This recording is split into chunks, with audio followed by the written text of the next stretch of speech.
जय जय गुरुदेव, जय जय गुरुदेव, जय जय गुरुदेव, जय जय गुरुदेव। श्रीमद् करुणा सागर महाराज की जय। श्री कैवल धाम की जय। श्री अविचल दास जी महाराज की।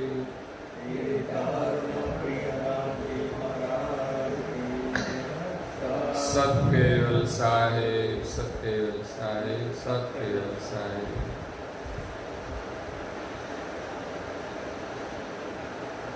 परम गुरु श्रीमद करुणा सागर महाराज श्री रचित पंचम स्वसंवेद यानी पंचम सूक्ष्म वेद स्थावर तिलक चिंतामणि स्कंद दूसरा चौपाई नंबर है 5वीं।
ज्ञान संप्रदाय के आद्य स्थापक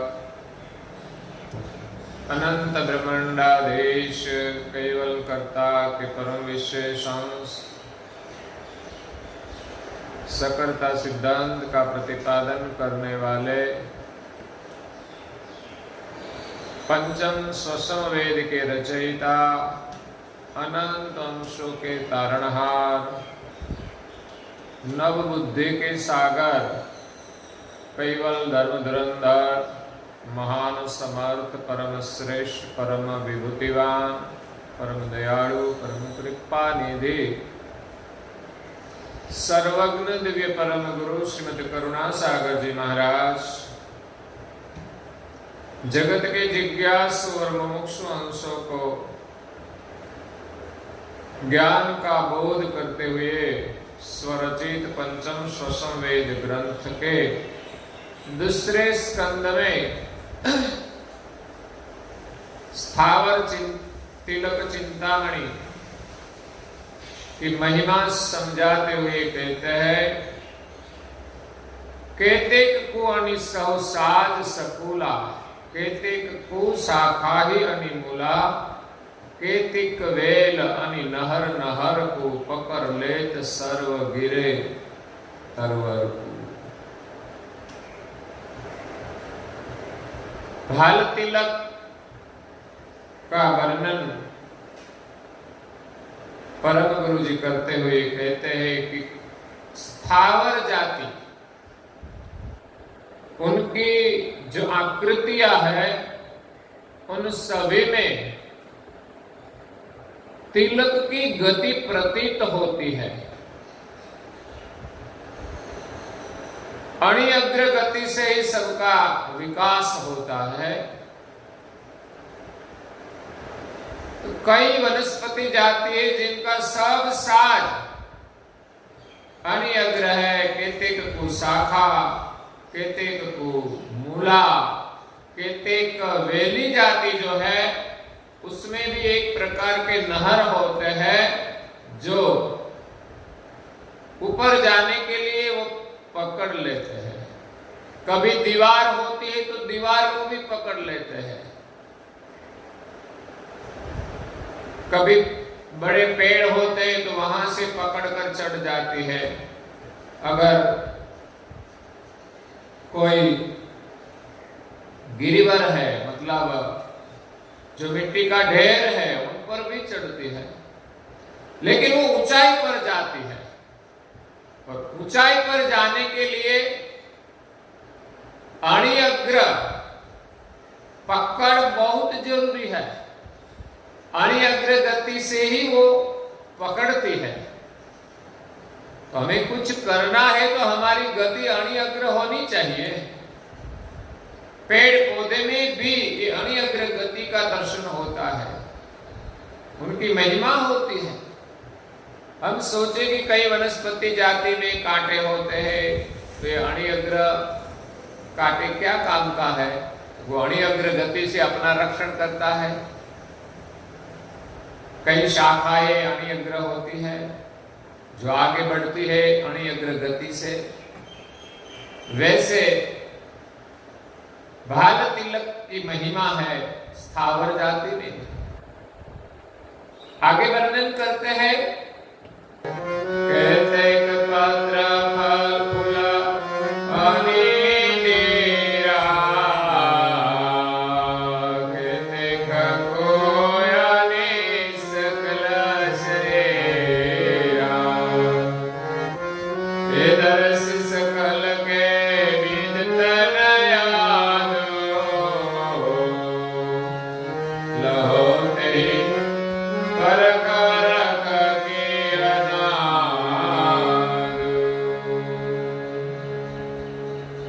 कई वनस्पति के पत्र फूल अणिअग्र है, किसी की सबकी डीर तो अणिअग्र होती ही है। जो पेड़ पौधे का विकास होता है उन डीर से होता है। कहते तू अणि सकल शरीरा, कई कई वनस्पति जाती है ऐसी है कि उनका पूरा शरीर अणिअग्र होता है। दरस सकल के बीज तीन आदु, सभी वृक्ष जाति का बीज का हम अवलोकन करें तो उनकी रचना अनादि से लही ते परख वरख की अनादि, सर्जनहार ने रचना की है तब से सकल के बीज में ये सब गति भाल तिलकी अंकुरित की है। पहले तो कुछ नहीं था, सब कुछ जो है वो बीज में है। तो ये भाल तिलक की जो गति है सब के बीज में सृष्टि के आद्य से ही भरी है। तो ऐसा स्थावर में भाल तिलक की गति का महत्व है।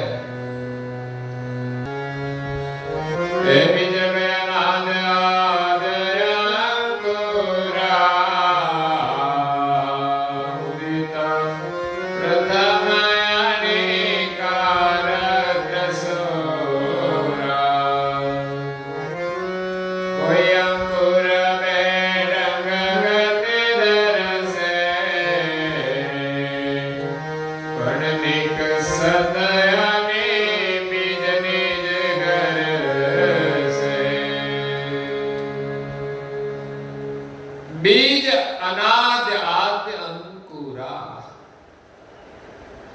जो बीजक है वो अनादि के है। सृष्टि की रचना हुई तब से अनाद्य आद्य अंकुरा, बीज के अंदर अंकुर है। सृष्टि के आद्य से उदित प्रथम अणिकार त्रसुरा,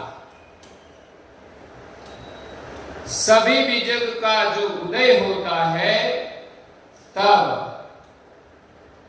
इसमें से जो अंकुर स्फुरित होता है वो अणिअग्र होता है, त्रसुरा। त्रिशूल जैसे अणिअग्र होता है वैसे ही सभी वनस्पति के अंकुर जब उदित होता है तो अणिअग्र होता है। कोई अंकुर बेढंग गति दर से, शायद किसी का अंकुर बेढंग हो, अणिअग्र न दिखाई दे, पर निकसत अणि बीज निज धर से, मतलब जब जमीन में से अंकुरित होता है तब बेढंग रहता है, लेकिन जमीन से बाहर निकलता है तो अण्यग्र गति से ही आगे बढ़ता है। सृष्टि की आद्य से इस प्रकार सभी बीजक में, अंकुर में बाल तिलक की गति धारण की है। सृजनहार ने जो स्थावर जाति की रचना की है, इस सभी में बाल तिलक की गति व्यापक है। बाल तिलक लक्ष्य सर्वतर हो गए, आजयंतयनी सार जुग जुग हे वनस्पति गत हे अनुसारा तिलक भालंग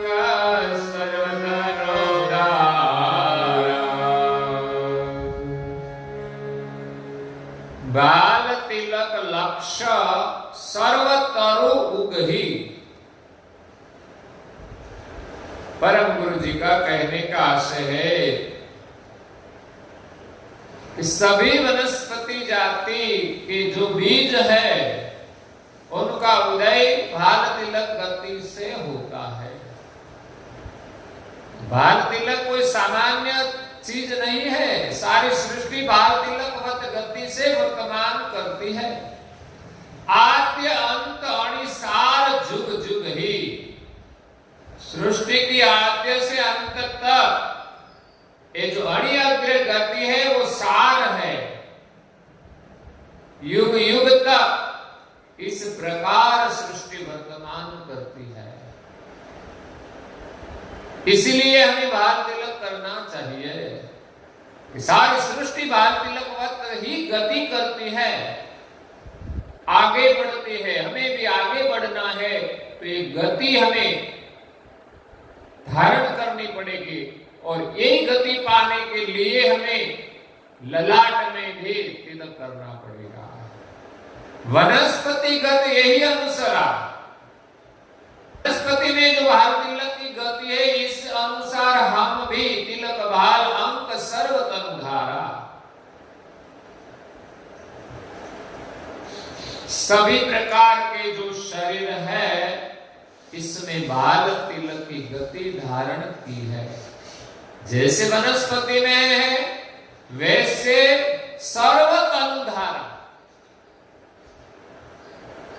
वनस्पति की सभी के शरीर इस अणिअग्र गति के हैं, और सारी सृष्टि के तमाम प्रकार के शरीर अणिअग्र गति से ही वर्तमान करता है।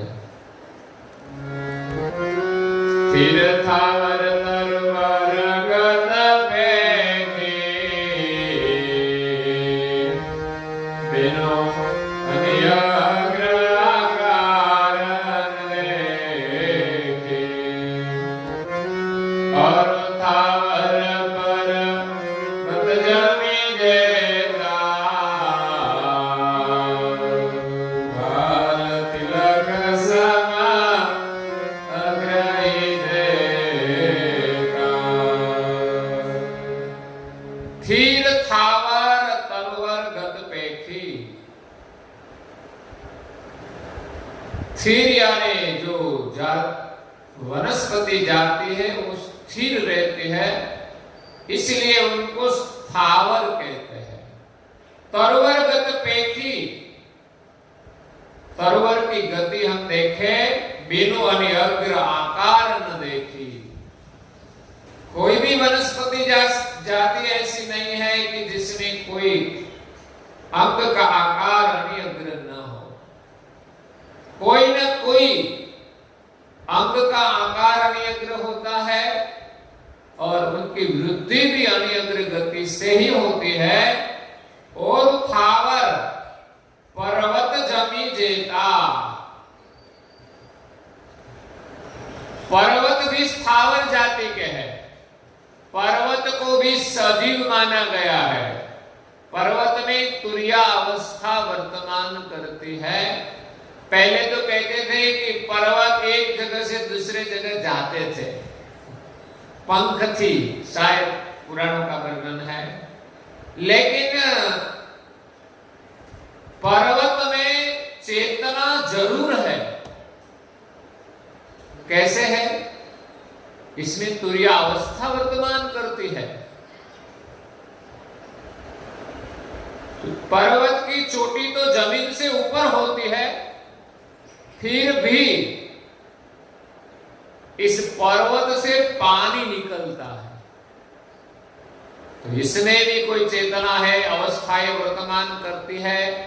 वो दिखाई देते हैं स्थिर वनस्पति जैसे, हलन चलन नहीं करते, फिर भी उसमें कोई चेतना है।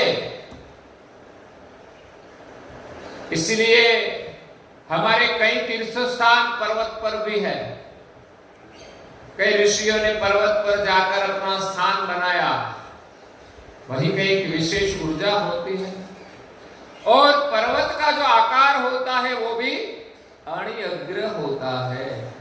ऐसा नहीं कि कांटे जैसी अणि हो, लेकिन उसका ऊपर से जो आकार होता है वो अणि अग्र दिखाई देता है, शंकु आकार के दिखाई देते हैं।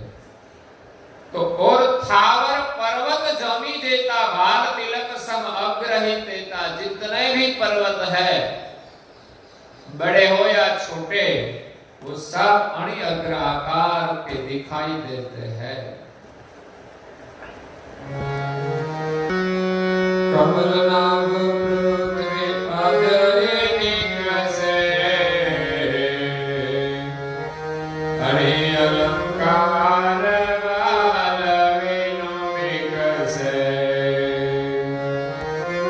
विकसत कलिदल कमल सलोने,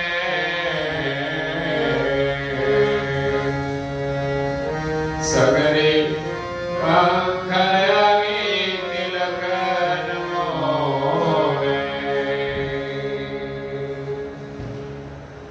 कमल नाभ पृथ्वी आद्य ही निकसे। पृथ्वी की नाभि से कमल का उदय होता है।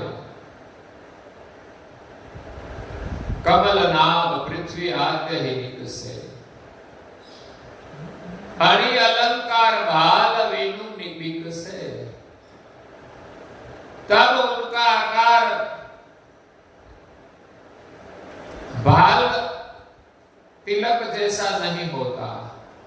जब निकलते हैं तब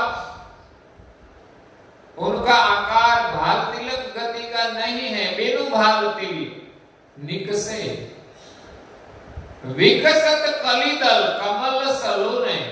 जब कमल का फूल विकसित होता है, उनकी जब पंखुड़ियां खिलती है, तब सभी पंखुड़ियां अणि अग्र आकार की होती है। कमल की निशानी तो हमें देखी है, उनका चित्र भी देखा है। तो उनकी पंखुड़ियां अणि अग्र आकार की होती है। तो सभी कमल भी हमें बाल तिलक की प्रेरणा देता है। उनकी शोभा भी वो अणि अग्र आकार से है। तो सर्जनहार ने ये बाल तिलक की गति स्थावर के सभी शरीरों में अंकित की है। कमल के फूल की सभी पंखुड़ियां भी अणि अग्र दिखाई देती है।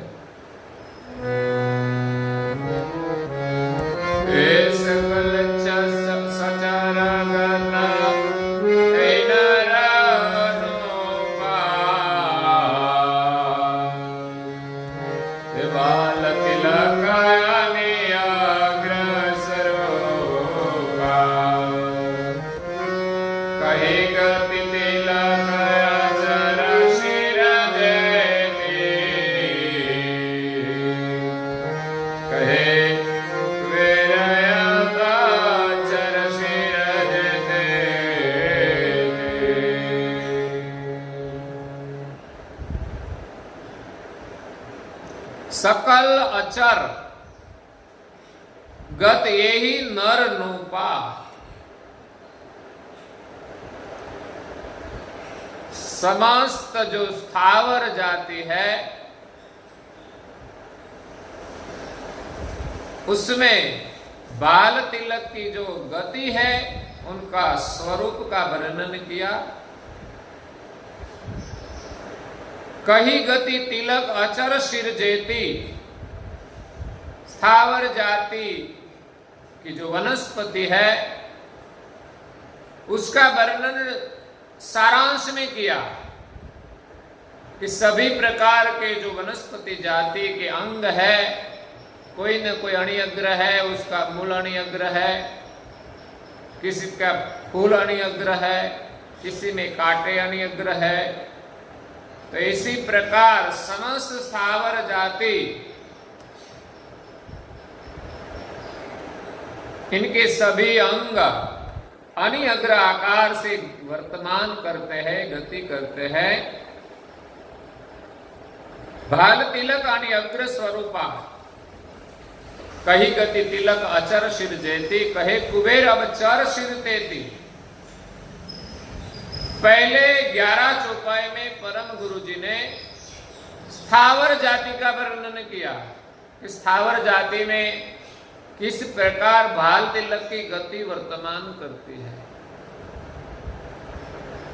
सभी प्रकार के पेड़ पौधे भाल तिलक गति से वर्तमान करते हैं।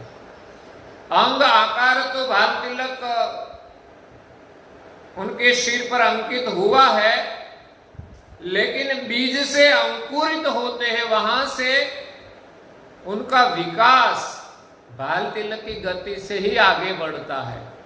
शायद बाल तिलकवत गति नहीं होती तो बीज में से अंकुर का निकलना भी संभव नहीं होता, और बीज जमीन में अंकुरित होते हैं, वो जमीन से बाहर भी नहीं निकल सकता। इसलिए अणिअग्र गति वो पृथ्वी में से भी जगह कर लेती है।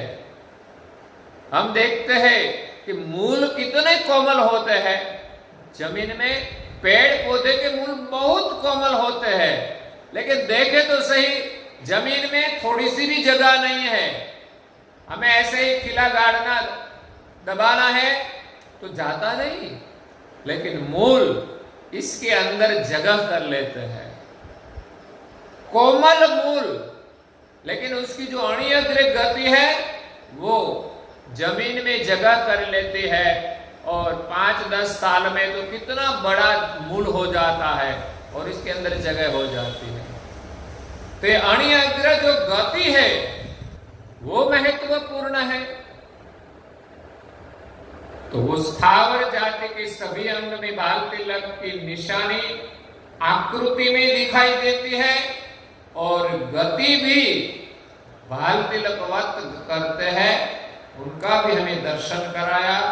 अब परम गुरु जी कहते हैं कि मैं चर जाति के सिर पर जो बाल तिलक की गति आकृति जो अंकित दिखाई देती है, जिनका वर्णन परम गुरु जी बहुत विस्तार से करते हैं। स्थावर का वर्णन 11 चौपाई में कर दिया, लेकिन ये जंगम जाति का वर्णन 3रे स्कंद में करते हैं। इसमें शायद 126 चौपाइयां है। इतना लंबा और विस्तार से वर्णन ये बाल तिलक का किया है, और इसमें मनुष्य भी आ जाते हैं। विशेष तो ये बाल तिलक मनुष्य के लिए ही है, लेकिन सारी जो जंगम जाति है उनका वर्णन करते हैं कि इस सभी में बाल तिलक अंकित है। तो अब हमें भी बाल तिलक गति धारण करके सृजनहार का सुमिरन करना है। इस अंश बाल तिलक गति से ही यहां से ऊर्ध्व गति करके सृजनहार के सानिध्य में पहुंच सकता है। हम अधोमुख दृष्टि से वर्तमान करते हैं। इसीलिए बाल तिलक की महिमा यही है कि हम श्रद्धा से धारण करें, प्रेम से धारण करें, निष्ठा से धारण करें, जीवन पर्यंत। जैसे सभी प्रकार के शरीर की जो बाल तिलक गति है वो वर्तमान करती है, उनकी आकृतियां हमेशा के लिए रहती है, हमें दर्शन देती है। इसी प्रकार भाल तिलक में हमारी श्रद्धा होनी चाहिए। तो ये भाल तिलक करने से हमारी गति निरंतर भाल तिलकवत ऊर्ध्व रहेगी, धीरे धीरे से आगे बढ़ेगी। जिस प्रकार हम साधना करेंगे, पुरुषार्थ करेंगे, इसी प्रकार हम आगे बढ़ेंगे। लेकिन पहले तो हमारी दृष्टि, हमारी गति अणि अग्र करनी पड़ेगी। इसलिए प्रथम चरण में यहां इस ग्रंथ में प्रारंभ में ही दिव्य परम गुरु जी भाल तिलक का वर्णन करते हैं, और हम सबने भी भाल तिलक करने की आज्ञा पहले दी है कि प्रथम चरण में आप ललाट में भाल तिलक करें। हस्तालिवा ग्रंथ में कहा है, प्रथम ही दास लघुताई गुरु ते लई, तिलक तुलसी जप माल कर में, अंग चाहरे चाह चिंता भई, दो दश धायना सहाय घर में। भक्ति के 5 चरण बताए हैं, जिनको हम कहते हैं कि चढ़ने के लिए जो पायदान होते हैं। इसी प्रकार प्रथम चरण में प्रथम ही दास लघुताय गुरु ते लई, लघुता यानी नम्रता धारण करके हम गुरु के चरण में जाए और रहे। नम्रता रखकर हम रहे, वही शरणागति है। और तिलक तुलसी जपमाल कर में, गुरु के शरण में हम जाते हैं तो गुरुदेव हमें दीक्षा देते हैं, और दीक्षा में मंत्र देते हैं। तो कहते हैं कि आत्मा जप करने की माला लेना और ललाट में प्रथम तिलक धारण करके जप करना, ये प्रथम चरण का उपदेश है, प्रथम चरण का कार्य है। अंग उत्साह हरि चाह चिंता भई, तो प्रथम चरण में हमें अंग में उत्साह होना चाहिए। प्रथम चरण में हम जो कुछ करते हैं इसमें उमंग होता है। मंदिर जाना हो, पूजा करना हो, ये सभी प्रथम चरण के कार्य ही है। अंग उत्साह, अंग में उत्साह होता है, पूरे शरीर में उमंग होता है। कुछ भी सेवा करें हमारे मन में उमंग होता है, उमंग होना चाहिए। अंग उत्साह हरि चाह चिंता भई, हरि की चाहना होनी चाहिए। सेवा कब होती है कि हमारे हृदय में हरि की चाहना हो, हरि के साथ प्रीति हो। हरि चाह चिंता भई, जब हमें चाहना होती है तो साथ में चिंता भी रहती है कि हम कुछ करें। चाहना होती है तो उनका चिंतन स्वाभाविक होता है, अरे कुछ चिंता भी करनी चाहिए। अच्छे काम के लिए हम चिंता नहीं करेंगे तो अच्छा काम होगा नहीं। चाह चिंता भई दोदश दायना सहाय घर में, जो हरि को पाने की चाहना होती है, चिंता होती है, वो इधर उधर कहीं भटकते नहीं। एक गुरु के शरण में जाकर उनमें विश्वास रखकर उनकी आज्ञा का ही पालन करते हैं, उनमें विश्वास रखते हैं। उनको चारों ओर भटकना नहीं पड़ता, गुरु की शरण में आ जाते हैं और उनके वचन में श्रद्धा रखकर हम सुमिरन करें, अंग में उत्साह रखे। द्वादश दायना सहाय घर में, निज घर जाने के लिए हमें सहाय मिलेगी। हमें हमारे घर पे जाना है तो एक ही लक्ष्य होता है, हमारे घर जाना है। अंग में उत्साह है, चाहना है, चिंता है, परिवार की हो चाहे कुछ भी। तो इसी प्रकार प्रथम चरण में हम भाल तिलक धारण करें। दिव्य परम गुरु जी तीसरे स्कंद में जंगम तिलक चिंतामणि का वर्णन करते हैं, वो हम कल सुनेंगे। और आज के प्रवचन को यहाँ विराम देते हैं। श्रीमद् गरुड़ा सागर